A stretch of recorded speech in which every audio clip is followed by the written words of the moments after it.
Bismillahirrahmanirrahim. Alhamdulillahirabbil alamin.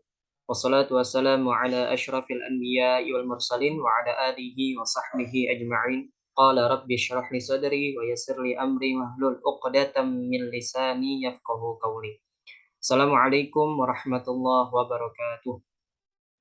Alhamdulillahirabbil alamin. Bersyukur kepada Allah Subhanahu wa taala yang telah memberikan kita begitu banyak nikmat, di antaranya nikmat sehat wal afiat, nikmat panjang umur, wabil khusus nikmat iman wal Islam, sehingga dalam kesempatan kali ini saya Al-Ghifari dapat melaksanakan tugas presentasi mata kuliah Bahasa Indonesia mengenai materi ragam bahasa. Salawat teriring salam semoga senantiasa tercurahkan kepada panutan kita Baginda Nabi Muhammad sallallahu alaihi wasallam. Semoga salam tersampaikan pula kepada para sahabatnya, para pengikutnya, serta kita umatnya yang sama-sama mengharapkan syafaatnya kelak di yaumil akhir. Yang sama-sama saya hormati dosen pengampu mata kuliah Bahasa Indonesia, dan yang sama-sama saya hormati dan saya banggakan teman-teman sekalian dan penonton materi pada presentasi saya kali ini, khususnya untuk kelas 1F.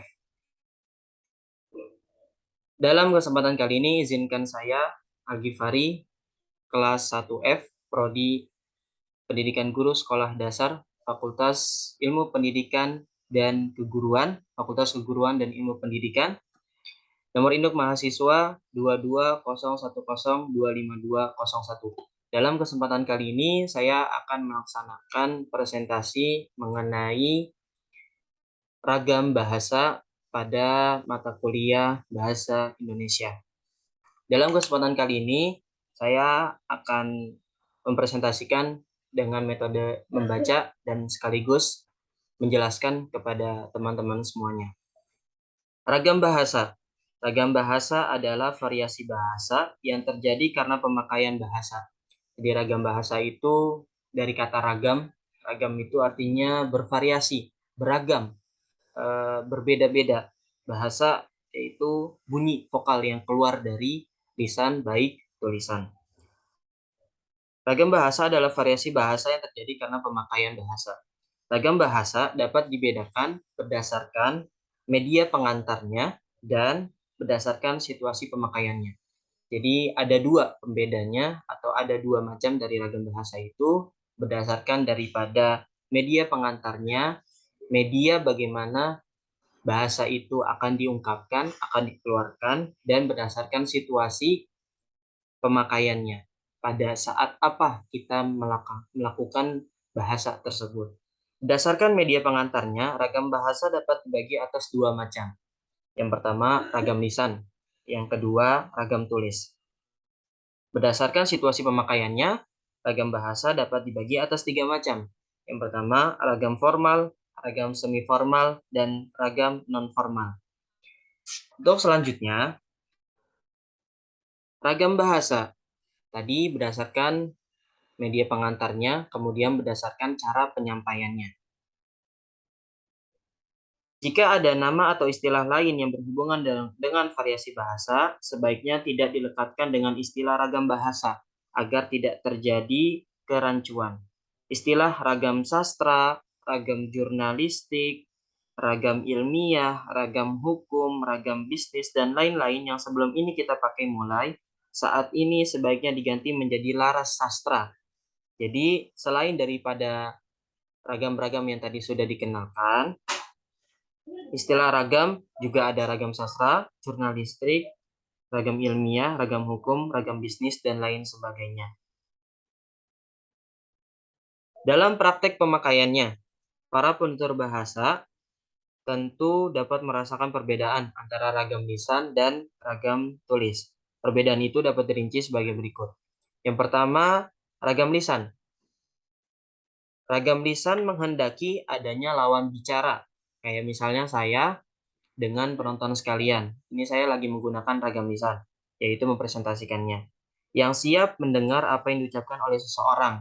Artinya penonton itu atau teman-teman sekalian yang mendengarkan presentasi dari saya ini adalah siap untuk mendengarkan apa yang akan saya sampaikan ini. Sedangkan kalau ragam tulis tidak selalu memerlukan lawan bicara. Artinya siapa saja yang siap membaca karya tulis seseorang, maka itu yang menjadi medianya. Yang kedua, perbedaannya yaitu pada ragam lisan, unsur-unsur fungsi gramatikal seperti subjek, SPOK-nya, predikat, objek, dan keterangan tidak selalu dinyatakan dengan kata-kata. Unsur-unsur itu sering dapat dinyatakan dengan bantuan gerak tubuh dan mimik muka. Jadi ketika presentasi atau ragam lisan, mengenai subjek, predikat, objek, dan keterangannya itu tidak selalu dengan perkataan, tidak selalu dengan kata-kata, tetapi misalnya dengan mimik wajah saya, dengan gerak tubuh saya dalam presentasikannya, atau dalam presentasi dari orang lain, bagaimana dia dalam menyampaikan materinya, itu bisa mewakili dari subjek, predikat, objek, dan keterangan.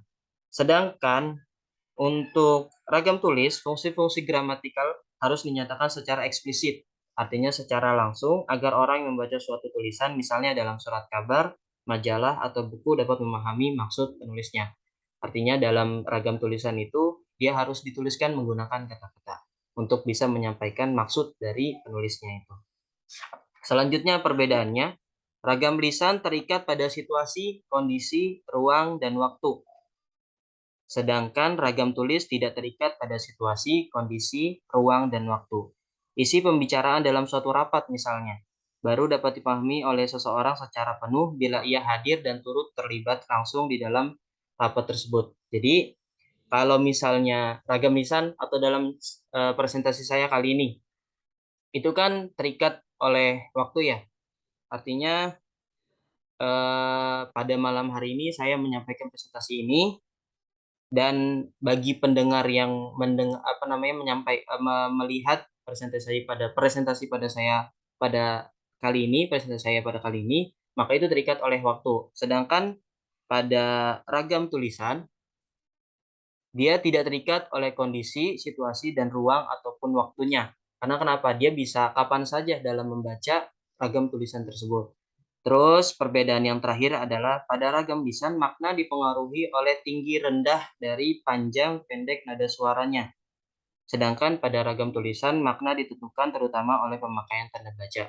Jadi pada ragam lisan ditentukan oleh bagaimana cara menyampaikannya, panjang pendeknya, kemudian tinggi rendah dari suara dalam menyampaikannya. Sedangkan pada ragam tulisan itu bisa diwakili oleh tanda baca, tanda koma, titik, dan lain sebagainya. Kemudian dari cara berkomunikasi, baik secara tulis dan lisan, ada beberapa keunggulan dan kelemahannya. Secara lisan, contoh kegiatan dari ragam bahasa secara lisan adalah yang pertama adalah berbicara, yang kedua berpidato, yang ketiga berdiskusi, yang terakhir ada berdebat. Itu beberapa contoh dari ragam bahasa secara lisan. Untuk keunggulannya, yang pertama diantaranya adalah berlangsung cepat. Artinya dalam ragam lisan itu waktunya itu tuh bisa lebih dikondisikan lagi, lebih teratur lagi, lebih bisa kita atur lagi ya intinya. Terus yang kedua, sering dapat berlangsung tanpa alat bantu. Yang ketiga, keunggulannya adalah kesalahan dapat langsung dikoreksi. Jadi dalam presentasi misalnya ketika kita ada salah penyampaian, kemudian ada yang ingin menyanggah atau menyampaikan kritik dan saran, kita bisa langsung membenarkan hal tersebut atau bisa langsung mengubahnya. Yang keempat, dapat dibantu dengan gerak tubuh dan mimik muka. Kemudian, kalau tadi keunggulan daripada ragam secara lisan, sekarang kelemahannya. Yang pertama, ada tidak selalu mempunyai bukti otentik, misalnya rekaman. Artinya, tidak selamanya ketika kita berbicara, ada yang merekam, ada yang menyimpan apa yang sedang dibicarakan, apa yang sedang disampaikan. Artinya, bisa saja berlalu tanpa kita bisa mendengar kembali. Yang kedua, dasar hukumnya lemah. Yang ketiga, sulit disajikan secara matang atau bersih. Ya ini seperti presentasi saya misalnya, banyak kekurangan dalam bahasa dan lain sebagainya, yang mana hal tersebut menjadi bagian dari kekurangan gitu. Dan yang terakhir, kelemahannya itu adalah mudah dimanipulasi. Kemudian kalau tadi mengenai cara berkomunikasi secara lisan, sekarang cara berkomunikasi secara tulisan. Contoh kegiatannya, Misalnya bisa dengan menulis surat, menulis majalah, koran, artikel, makalah, dan lain sebagainya. Untuk keunggulan daripada berkomunikasi secara lisan itu sendiri adalah mempunyai bukti otentik. Nah, kalau tadi pada secara lisan, kita tidak bisa mengulang kembali, melihat kembali, kalau misalnya tidak ada rekaman dari komunikasi tersebut. Bedanya dengan secara tulisan, hal tersebut tercantumkan dengan kata-kata dengan tulisan yang bisa diamankan lewat file misalnya atau dibukukan. Nah, itu contoh daripada keunggulan yang pertama dari berkomunikasi secara tulisan. Artinya bukti otentik itu bisa kita amankan. Yang kedua, dasar hukumnya kuat. Balikannya tadi dari kelemahan cara berkomunikasi secara lisan, sedangkan secara tulisan dasar hukumnya itu kuat keunggulannya. Yang ketiga, dapat disajikan lebih matang atau bersih. Nah, misalnya kalau dalam presentasi kita masih ada bahasa-bahasa yang kurang baku, bahasa yang tidak dapat dipahami secara langsung, gitu.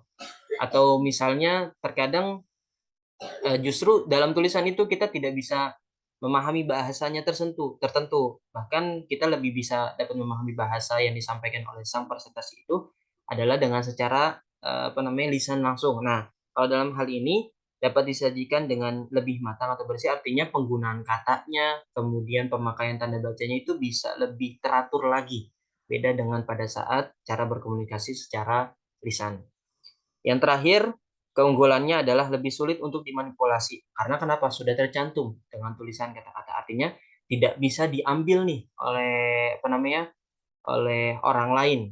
Nah, kalau tadi kelemahan daripada cara berkomunikasi secara lisan adalah dapat mudah dimanipulasi. Artinya perkataan seseorang itu bisa diambil oleh orang lain dalam melakukan presentasi misalnya atau dalam melakukan komunikasi. Terus kelemahannya, kalau tadi secara tulisan, berkomunikasi secara tulisan ada kelebihannya, sekarang ada kekurangannya juga. Yang pertama, berlangsung secara lambat. Artinya untuk nyampe kepada sang penonton, bukan penonton, kepada sang pembacanya, kepada yang menerima dari hal tersebut, itu sangat lambat. Artinya dalam pengertiannya, penyampaiannya itu tidak secara langsung. Yang kedua, selalu memakai alat bantu. Nah, ini tadi. Yang ketiga, kesalahan tidak dapat langsung dikoreksi. Nah, misalnya kita menemukan dalam menulis surat terdapat bahasa yang salah. Kita tidak bisa langsung ngomong nih sama si penulis surat ini.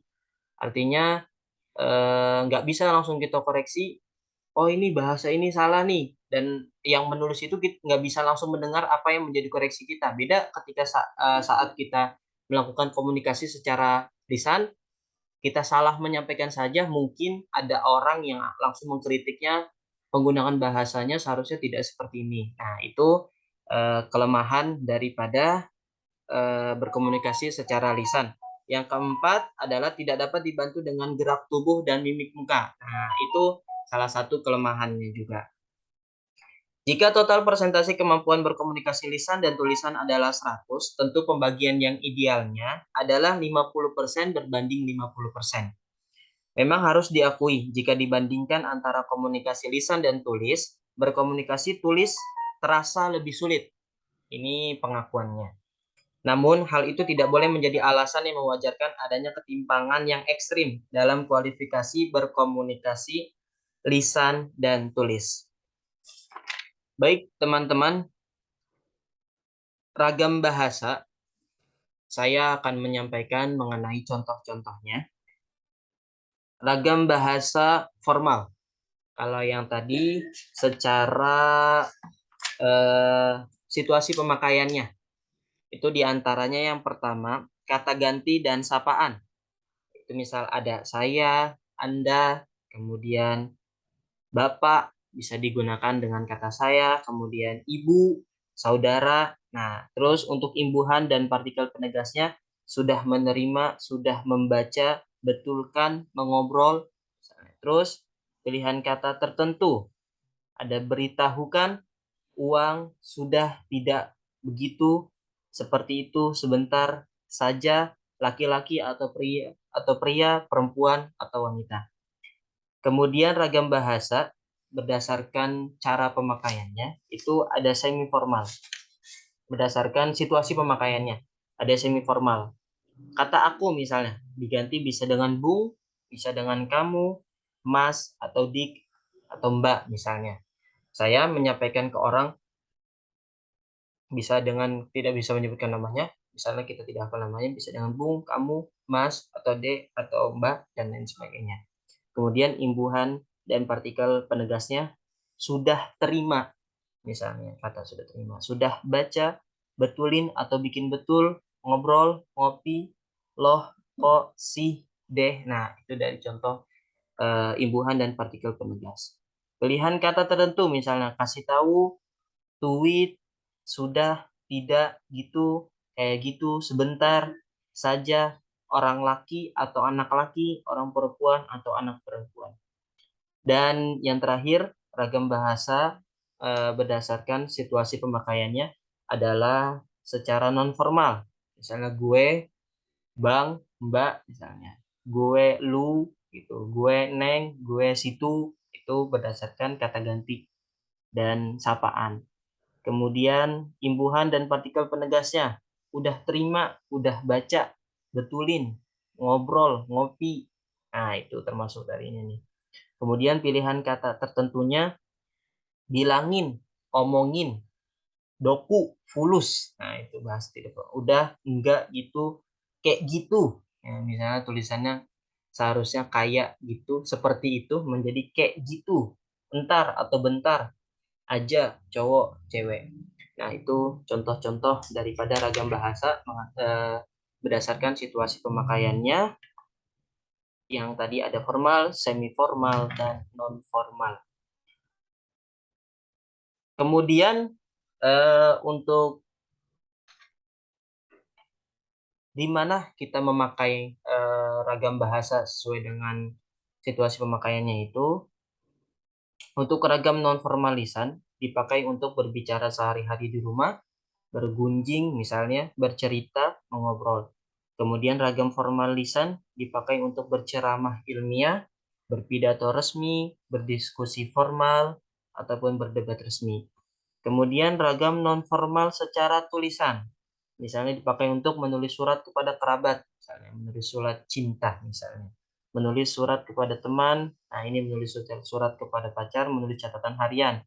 Itu tidak harus dalam ragam tulisannya itu menggunakan bahasa yang formal, artinya bisa dengan yang non formal. Kebalikannya, ragam formal tulisan dipakai untuk menulis surat resmi misalnya kepada pejabat atau kepada kelurahan, misalnya kalau kita mau mengajukan sesuatu, maka kita harus menulis atau mengetik tulisan untuk dengan menggunakan bahasa yang formal untuk menyampaikannya itu secara baik juga.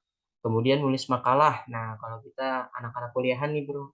Anak-anak kuliahan kita bisa contohnya itu adalah menulis makalah, artikel.